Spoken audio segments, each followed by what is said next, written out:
नमस्कार भक्तों। तो आज हम श्रवण करेंगे गरुड़ पुराण अध्याय 5।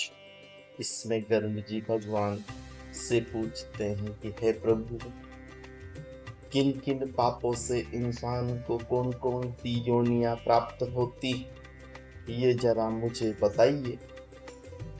तो भगवान श्री हरि कहते हैं, नरक से आए हुए पापी जिन पापों के द्वारा जिस योनि में आते हैं, जिस पाप से वो चिन्ह होता है, वह मुझसे सुनो। ब्रह्म हत्या राक्षस रोगी होता है, गाय की हत्या करने वाला मूर्ख और कुबड़ा होता है, कन्या की हत्या करने वाला कोढ़ी होता है, और ये तीनों पापी चांडाल योनि को प्राप्त करते हैं। स्त्री की हत्या करने वाला तथा गर्भपात कराने वाला पुलिंद भील होकर रोगी होता है, पर स्त्री गमन करने वाला नपुंसक और गुरु पत्नी के साथ व्यभिचार करने वाला चर्म रोगी होता है। मांस का भोजन करने वाला अंग अत्यंत लाल होता है, मद पीने वाले के दांत काले होते हैं, लालचवश अभक्ष्य भक्षण करने वाले ब्राह्मणों को महोदर रोग होता है, जो दूसरों को दिए हुए बिना मिष्टान खाता है उसे गले में गंडमाल रोग होता है, श्राद्ध में अपवित्र अन्न देने वाला श्वेत कुंठी होता है, गर्व से गुरु का अपमान करने वाला मनुष्य मृगी का रोगी होता है, वेद शास्त्र की निंदा करने वाला निश्चित ही पांडु रोगी होता है, झूठी गवाही देने वाला गूंगा, पंक्ति भेद करने वाला काना, विवाह में विघ्न करने वाला व्यक्ति ओष्ठ रहित और पुस्तक चुराने वाला जन्म अंधा होता है, गाय और ब्राह्मणों को पैर से मारने वाला लूला लंगड़ा होता है, झूठ बोलने वाला हकलाकर बोलता है तथा झूठी बात सुनने वाला बहरा होता है, विष देने वाला मूर्ख और उन्मत्त पागल तथा आग लगाने वाला गंजा होता है, मांस बेचने वाला अभागा और दूसरे का मांस खाने वाला रोगी होता है, रत्नों का अपहरण करने वाला हीन जाति में उत्पन्न होता है, सोना चुराने वाला नख रोगी और अन्य धातुओं को चुराने वाला निर्धन होता है, अन्न चुराने वाला चूहा और धान चुराने वाला टिड्डी बनता है, जल की चोरी करने वाला चातक और विष का व्यवहार करने वाला व्यक्ति बिच्छू की योनि को प्राप्त करता है, शाक पात चुराने वाला मयूर की योनि प्राप्त करता है, शुभ गंध वाली वस्तुओं को चुराने वाला छछुंदरी की योनि को प्राप्त करता है, मधु चुराने वाला डांस, मांस चुराने वाला गिद्ध और नमक चुराने वाला चींटी की योनि को प्राप्त करता है, तांबुल फल तथा पुष्प आदि की चोरी करने वाला वन में बंदर होता है, जूता घास तथा कपास को चुराने वाला भेड़िए की योनि में उत्पन्न होता है, रौद्र कर्मों से आजीविका चलाने वाला है, मार्ग में यात्रियों को लूटता है, जो आखेट का व्यसन रखने वाला है वह कसाई के घर के बकरा होता है, विष पीकर मरने वाला पर्वत पर काला नाग की योनि प्राप्त करता है, जिसका स्वभाव अमर्यादित है वह निर्जन वन में हाथी होता है, बलि वैश्व देव न करने वाला तथा सब कुछ खा लेने वाला द्विज ब्राह्मण और बिना परीक्षण किए भोजन करने वाले व्यक्ति निर्जन वन में व्याघ्र की योनि प्राप्त करते हैं, जो ब्राह्मण गायत्री का स्मरण नहीं करता है और जो संध्योपासन नहीं करता है, इसका अंत स्वरूप दूषित तथा बाह्य स्वरूप साधु की तरह प्रतीत होता है, वह ब्राह्मण बगुला होता है। जिनको यज्ञ नहीं करना चाहिए उनके यहाँ यज्ञ करने वाला ब्राह्मण गांव का सुअर होता है, क्षमता से अधिक यज्ञ कराने वाला गंधर्व तथा बिना आमंत्रण के भोजन करने वाला कौवे की योनि प्राप्त करता है, जो सत्पात्र शिष्य को विद्या नहीं प्रदान करता वह ब्राह्मण बेल होता है, गुरु की सेवा न करने वाला शिष्य बेल और गधा होता है, गुरु के प्रति अपमान के तात्पर्य से हूँ या तू शब्दों का उच्चारण करने वाला और वाद विवादों में ब्राह्मणों को पराजित करने वाला जल विहीन अरण्य में ब्रह्म राक्षस होता है। प्रतिज्ञा करके द्विज को दान न देने वाला सियार होता है। सत्पुरुषों का आदर करने वाला व्यक्ति अग्निमुख सियार होता है। मित्र से दोह करने वाला पर्वत पर गिद्ध होता है। और क्रय में धोखा देने वाला उल्लू की योनि प्राप्त करता है। वर्णाश्रम की निंदा करने वाला वन में कपोत होता है। आशा को तोड़ने वाला और स्नेह को नष्ट करने वाला द्वेषवश स्त्री का परित्याग करने वाला बहुत काल तक चक्रवाक चकोर होता है। माता पिता गुरु से द्वेष करने वाला तथा बहन और भाई से शत्रुता रखने वाला हजारों जन्मों तक गर्भ में यानी योनि में ही नष्ट होता रहता है। सास ससुर को अपशब्द कहने वाली स्त्री तथा नित्य कलह करने वाली स्त्री जलों का अर्थात जल की जोक होती है। पति की भर्त्सना करने वाली नारी जूं का अवतार लेती है।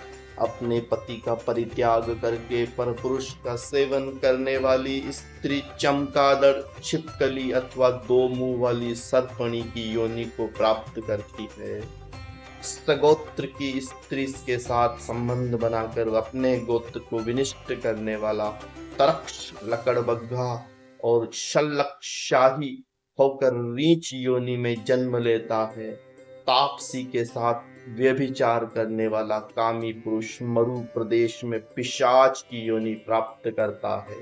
और अप्राप्त यौवन से संबंध करने वाला वन में अजगर की योनि को प्राप्त करता है। गुरु पत्नी के साथ गमन की इच्छा रखने वाला मनुष्य क्रक्लास गिरगिट की योनि को प्राप्त करता है। राज पत्नी के साथ गमन करने वाला ऊंट तथा मित्र की पत्नी के साथ गमन करने वाला गधे की योनि को प्राप्त करता है। गुदागमन करने वाला विष्टाभोगी सूअर तथा क्षुद्रगामी बैल होता है। जो महाकामी होता है वह काम लंपट घोड़ा होता है। किसी के मरण शोच में एकादशा तथा भोजन करने वाला कुत्ता होता है। देवत्रय भोक्ता देवलक ब्राह्मण मुर्गे की योनि को प्राप्त करता है। जो ब्राह्मण धर्म द्रव्य जानने के लिए देवता की पूजा करता है वह देवलक कहलाता है। देव कार्य तथा पितृ कार्य के लिए निंदनीय होता है। महापातक से प्राप्त अत्यंत घोर एवं दारुण नरकों का भोग प्राप्त करके महापात व्यक्ति कर्म के क्षय होने पर पुनः इस मृत्युलोक में जन्म लेते हैं। ब्रह्म हत्यारा गधा, ऊंट और महिषी की योनि प्राप्त करता है तथा सुरापान करने वाला भेड़िया, कुत्ता एवं सियार की योनि में जाते हैं। स्वर्ण चुराने वाला कृमि, कीट तथा पतंग की योनि प्राप्त करता है। गुरु पत्नी के साथ गमन करने वाला क्रमशः तृण, गुल्म तथा लता होता है। पर स्त्री का हरण करने वाला, धरोहर का हरण करने वाला तथा ब्राह्मण के धन का अपहरण करने वाला ब्रह्मरास होता है। ब्राह्मण का धन कपट स्नेह से खाने वाला 7 पीढ़ियों तक अपने कुल का विनाश करता है।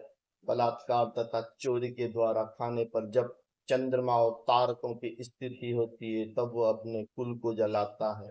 लोहे, पत्थरों के चूर्ण तथा विष को व्यक्ति पचा सकता है, पर तीनों लोकों में ऐसा कौन व्यक्ति है जो ब्राह्मण के धन को पचा सकता है। ब्राह्मण के धन से पोषित की गई सेना तथा वाहन युद्ध काम में बालू से बने सेतु के समान नष्ट भ्रष्ट हो जाते हैं। देव द्रव्य का उपभोग करने से अथवा ब्रह्म स्वरूप का हरण करने से, ब्राह्मण का अतिक्रमण करने से कुल पतित हो जाता है।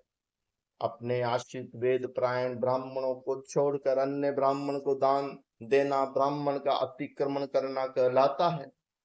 वेद वेदांग के ज्ञान से रहित ब्राह्मण को छोड़ना अतिक्रमण नहीं कहलाता, क्योंकि जलती हुई आग को छोड़कर भस्म में आहुति नहीं दी जाती। ताक्ष ब्राह्मण का अतिक्रमण करने वाला व्यक्ति नरकों को भोग कर क्रमशः जन्म अंध एवं दरिद्र होता है। वह कभी दाता नहीं बन सकता, अपितु याचक ही रहता है। अपने द्वारा दी हुई अथवा दूसरे के द्वारा दी गई पृथ्वी को जो छीन लेता है वह 60,000 वर्षों तक विष्टा का कीड़ा होता है।